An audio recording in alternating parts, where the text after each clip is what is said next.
Shalom, meus queridos amigos e irmãos. Que Deus nos abençoe nesse dia que se chama hoje. Hoje eu quero compartilhar com vocês um tema muito polêmico e bem atualizado, né? Ele tem a ver com as eleições dos Estados Unidos, né? Biden e Trump. Mas o tema que eu quero colocar nessa ministração será Torre de Babel. Vocês vão entender o porquê eu coloquei este nome. Eu poderia colocar um outro nome, poderia colocar a rebelião do homem, o egoísmo do homem, o egolacentrismo do homem. Ah, sabe, esse tema ele ronda todas essas faces que nós iremos abordar aqui nessa pequena discussão, mas irá desaguar nessa questão da Torre de Babel, do controle total. Então, começando, para quem quiser acompanhar, o nosso começo dessa exposição está lá em Gênesis 2, do 16 ao 17, aonde diz: E ordenou o Senhor Deus ao homem, dizendo: De toda árvore do jardim comerás livremente, mas da árvore do conhecimento do bem e do mal, dela não comerás, porque no dia em que dela comerdes, certamente morrerás. Daí a gente pula para Gênesis 3, do 1 ao 6. Ora, a serpente era a mais astuta de todas as alimárias do campo que o Senhor Deus tinha feito. E esta disse à mulher: É assim que Deus disse? Não comereis de toda a árvore do jardim? E disse a mulher à serpente: Do fruto da árvore do jardim comeremos, mas do fruto da árvore que está no meio do jardim, disse Deus: Não comereis dele, nem dele tocareis, para que não morrais. Então a serpente disse à mulher: Certamente não morrereis, porque Deus sabe que o dia em que delas comerdes se abrirão os vossos olhos e serão como Deus, sabendo o bem e o mal. E viu a mulher que aquela árvore era boa para se comer e agradável aos olhos, a árvore desejável para dar entendimento, tomou do seu fruto e comeu, e deu também a seu marido, e ele comeu junto com ela. Aqui a gente vê a queda nossa, a queda do homem. Nós estávamos lá em Adão, porque se nós entrarmos na nossa mãe, a mãe entrar nos nossos avós, e sucessivamente, nós vamos lá chegar em Adão. E nós vemos que aqui a, Deus, quando criou o homem, Deus criou um homem perfeito, um homem sem pecado, um homem para ter plena comunhão com Deus, um homem que tinha ligação direta com Deus, porque Deus ele deu parte da sua essência, parte da sua pessoa, parte dele mesmo ao homem quando ele soprou o sopro de vida no homem, tá? Só que ali o homem sendo como Deus, porque o homem era a imagem e semelhança de Deus, né? O homem como Deus, ele procurou a independência, só que ele procurou de uma maneira errada. Ele era servo de Deus, ele era igual a Deus, ele tinha na sua composição toda uma divindade de Deus, só que ele tinha que ser obediente a Deus. Havia todo esse elo de ligação com o homem e Deus.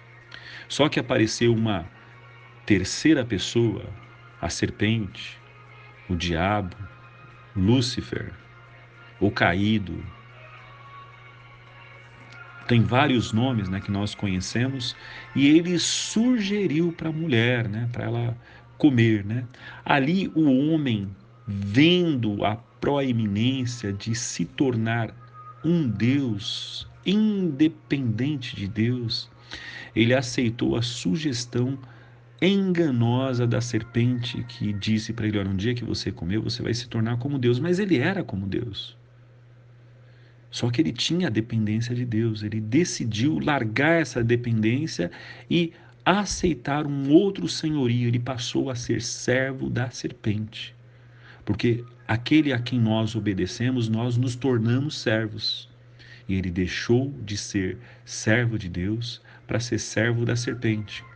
Daí nós corremos um pouquinho aqui, mostra um pouquinho já o nascimento do egocentrismo, do ego do homem em querer ser parecido com Deus, mas independente de Deus, ele demonstrando a sua vontade própria.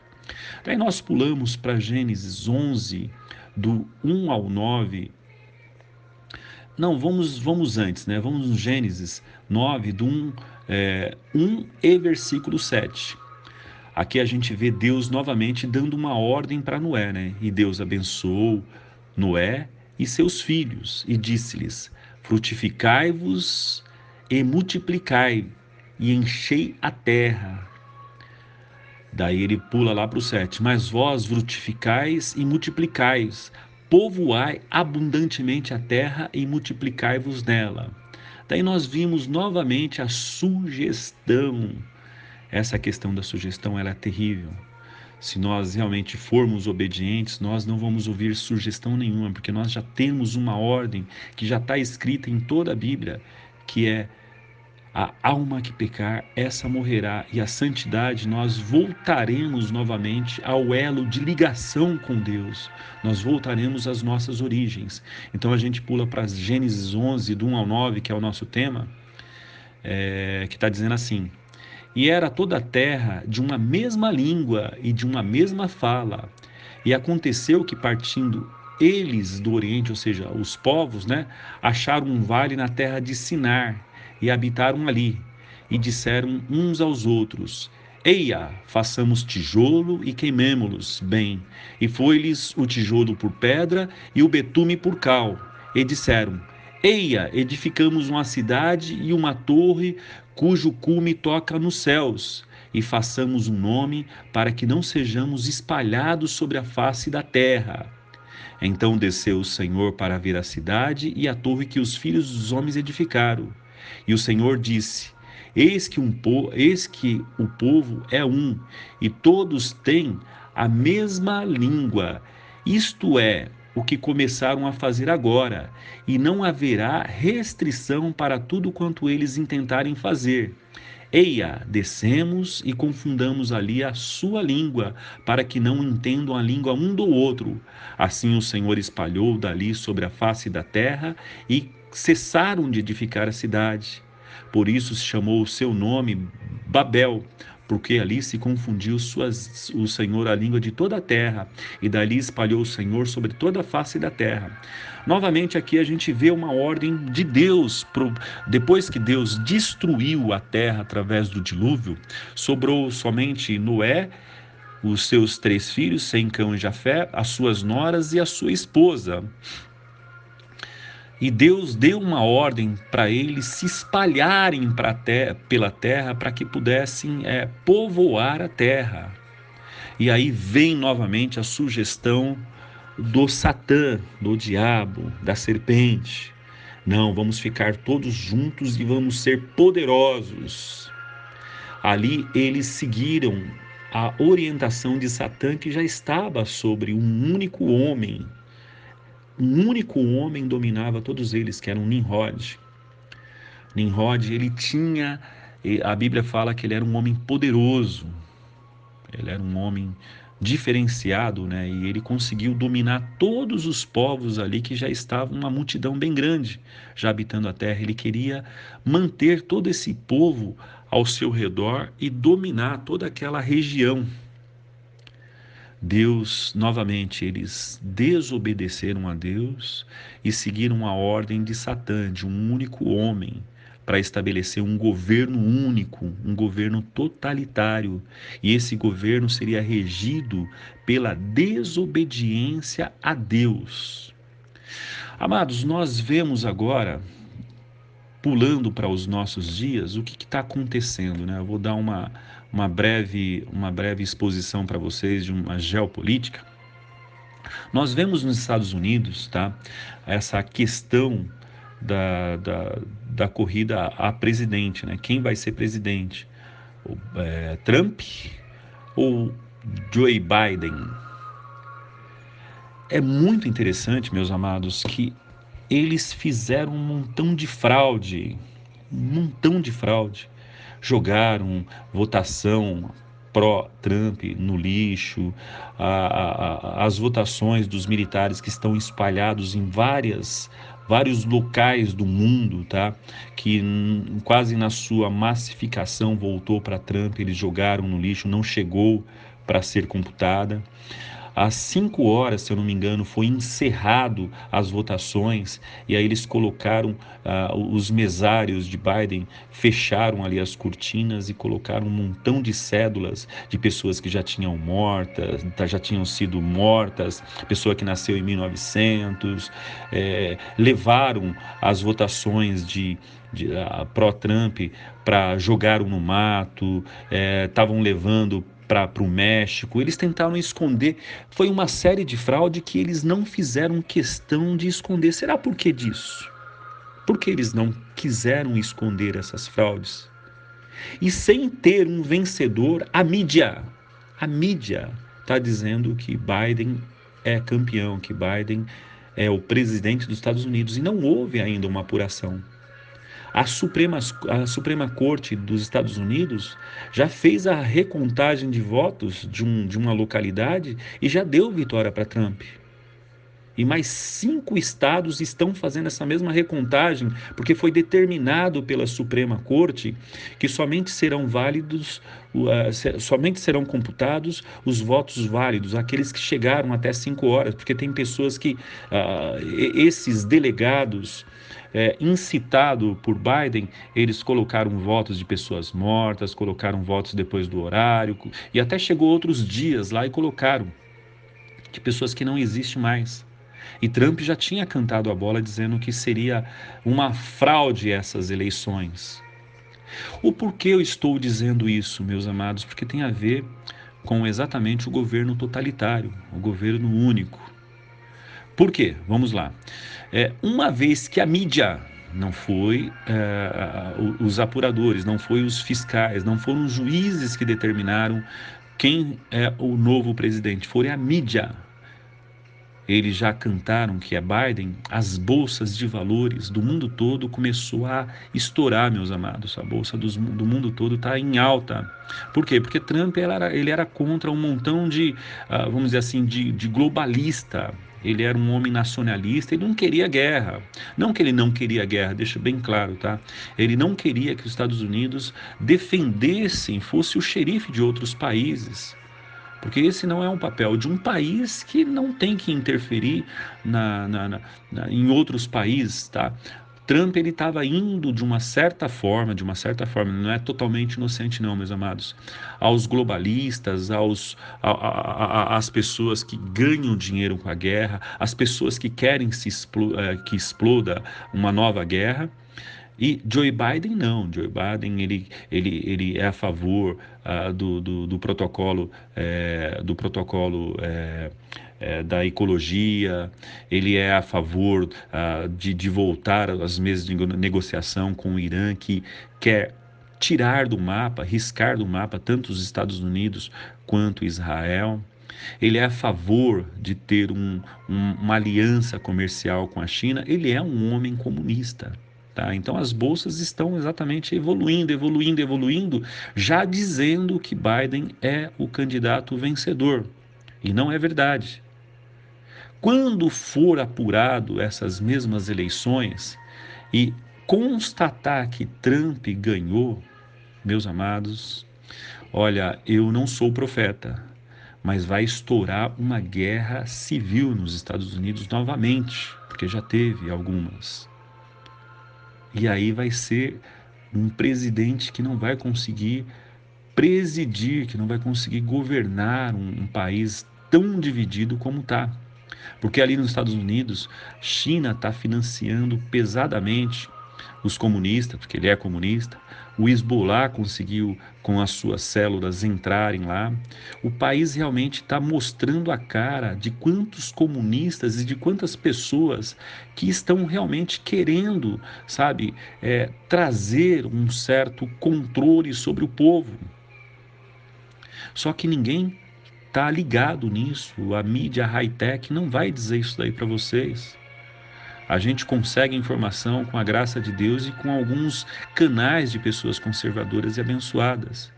E quando Trump for declarado realmente presidente dos Estados Unidos, a bolsa vai estourar, meus irmãos. Muitas pessoas vão ficar pobres da noite para o dia. O colapso econômico vai acontecer. E aí, para onde as pessoas irão correr, uma vez que os governos não vão ter dinheiro para pagar a aposentadoria, não vão ter dinheiro para pagar o auxílio, seja qualquer tipo de auxílio. Como que as pessoas vão se manter, meus amados? E aí, nessa pandemia, vai surgir um Nimrod, o homem do mal, que vai exatamente lançar a pedra central, a pedra de esquina, dando uma solução para todo mundo. Uma renda básica, onde você não vai passar fome, só que terá condições. Ou você vai obedecer ele ou não.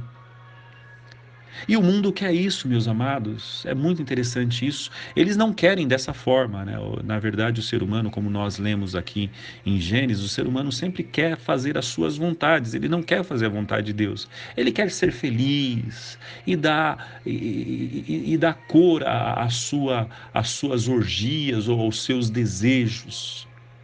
Eles viraram a costa, o mundo, de uma certa forma, virou a costa para Deus. Eles querem, na verdade, se satisfazer, eles querem alguém que dê margem, que dê,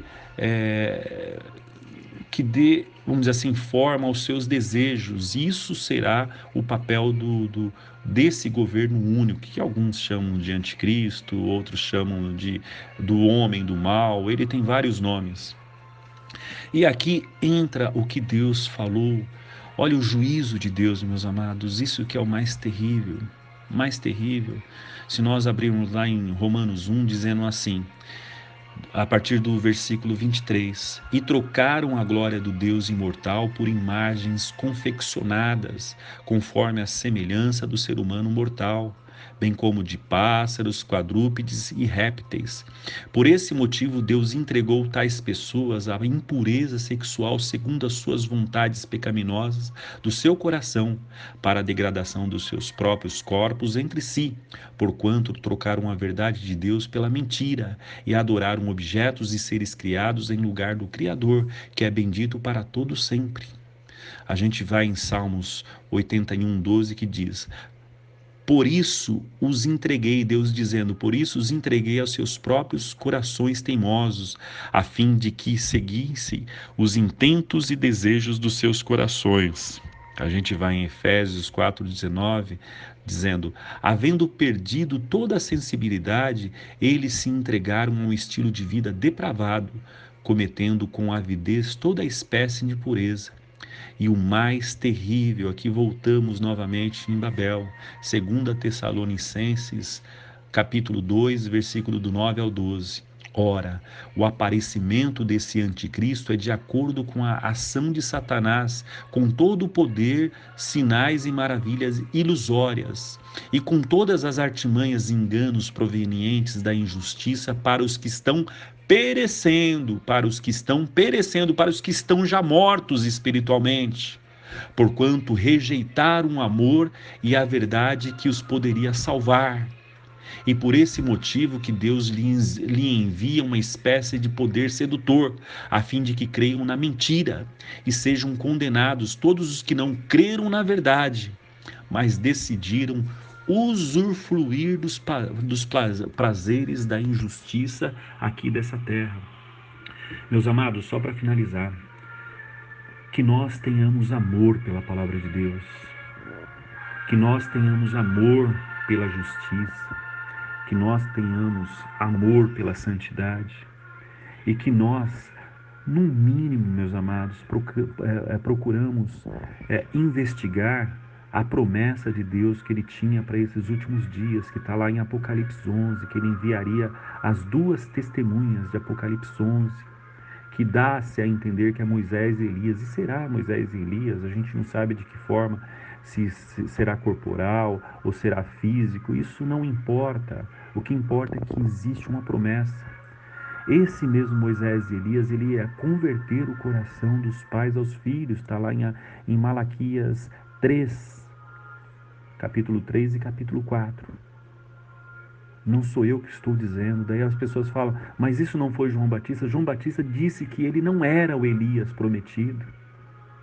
Os Elias prometidos, Moisés prometido, eles já estão na terra, meus amados. que nós possamos buscar santidade, justiça, que nós tenhamos intimidade com o Espírito Santo, para que Ele possa revelar no nosso coração a promessa de Deus e nós possamos aceitar o mensageiro de Deus, porque quem não aceita o mensageiro de Deus, não aceita a mensagem, e aqueles que não aceitarem a mensagem não entrarão. Está em Mateus 25. As 10 virgens sábias e as 10 virgens tolas, aquelas que não acumularam azeite, aquelas que não ouviram a voz do mensageiro, eis o noivo, não vão entrar, e a voz do noivo já está na terra. Que Deus possa nos abençoar, meus amados, para que possamos nos preparar, porque a Igreja Santa, a noiva de Cristo, não ficará na tribulação e grande tribulação, ela será arrebatada. Está lá em Isaías 26 e até mesmo em Apocalipse 2, que Deus vai guardar a sua noiva para que ela não sofra a tribulação e grande tribulação. Que Deus possa nos abençoar neste dia, no poderoso nome de Jesus Cristo. Amém.